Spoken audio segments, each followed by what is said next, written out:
What do all these people even have in common? Because only Goggins carried the logs and the boats, only Andrew conquered social media, and only Alex has you watching this video right now. And other than the fact that we're all slightly melanated, in order to get where they are, they have used discipline. And I'm not saying I'm on their level yet. I will be there soon, but it's discipline, right? The definition of discipline is the practice of training people to obey rules or a code of behavior using punishment to correct disobedience. And chances are you already knew that. So why are you even watching this video? Because even though you do know that and you are here, you can't perform, you can't stay disciplined.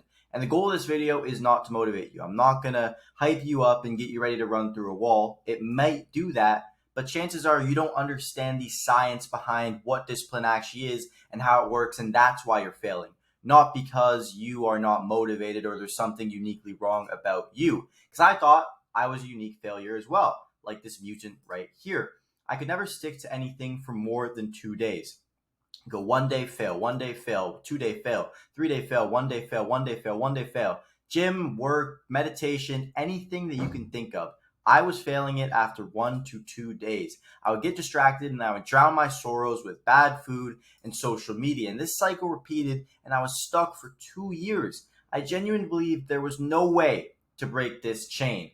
I watched the Huberman Lab, I researched dopamine, and it didn't do anything. Yes, he's probably right, but it just wasn't readily applicable to my life. It didn't matter because somehow, some way, the distractions would always manage to slip through a crack and creep in. They throw me off and the cycle would repeat again and again and again. One morning, I was doing my outreach for my agency on Instagram, just sending out messages in the morning.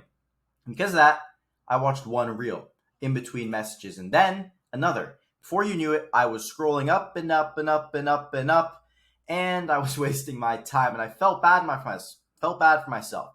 Said, hey, today's going to be a rest day. I've been working super hard. So I just went and opened up Netflix, and after watching Netflix, I got hungry, so I ordered food, and I kept sabotaging myself over and over and over again. I got lower and lower and lower and lower and lower in how I felt. But that's the secret to discipline right there. It's momentum, inertia. So let me show you this video. Look at this right here. You see how he has that ball in the middle, and it's starting at absolutely nothing. And he starts over and over and over, and even when he stops, it is going to continue. Right? He's still moving it right now, but as we move towards the end of the video, it is actually going to stop. Right? Let me just continue on while we wait for this guy. Da da da da. Come on, we're getting bored here. And you can see as he stops it, it still keeps going.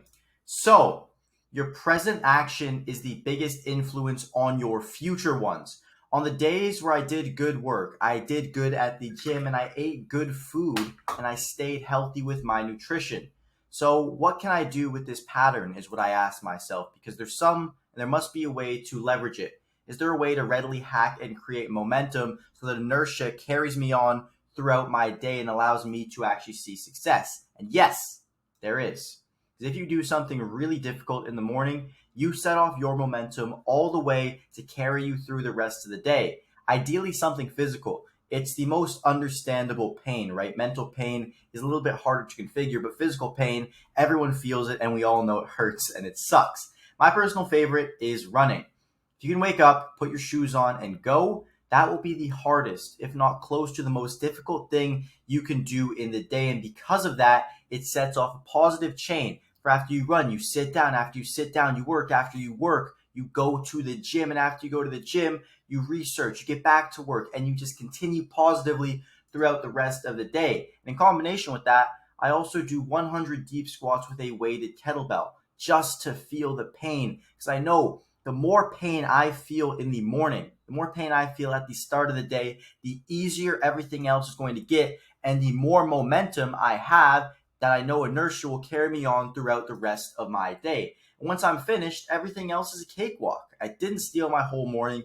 It only took around 45 minutes from when I woke up, the same time that it would take to meditate, journal, or do any other stuff like that, and it saves my whole day every single day. So get some momentum.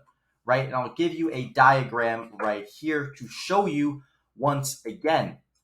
Because when you're going out of orbit, You're a rocket ship. You're not going to stop at a plateau, right? You're going to keep going, right? You're going to keep shooting up. You're going to keep going higher. So you have to understand that with your day, and understand if you can set off the day with a hard task, you will see success. And understand if you're having a bad day, you have negative momentum, right? You've done one bad thing, another bad thing, another bad thing, and it's going to be very hard, but you have to stop the inertia and flip it in a positive manner. You can start building it up in a positive way to do positive things. And that is the motivation hack that honestly 10x'd my discipline.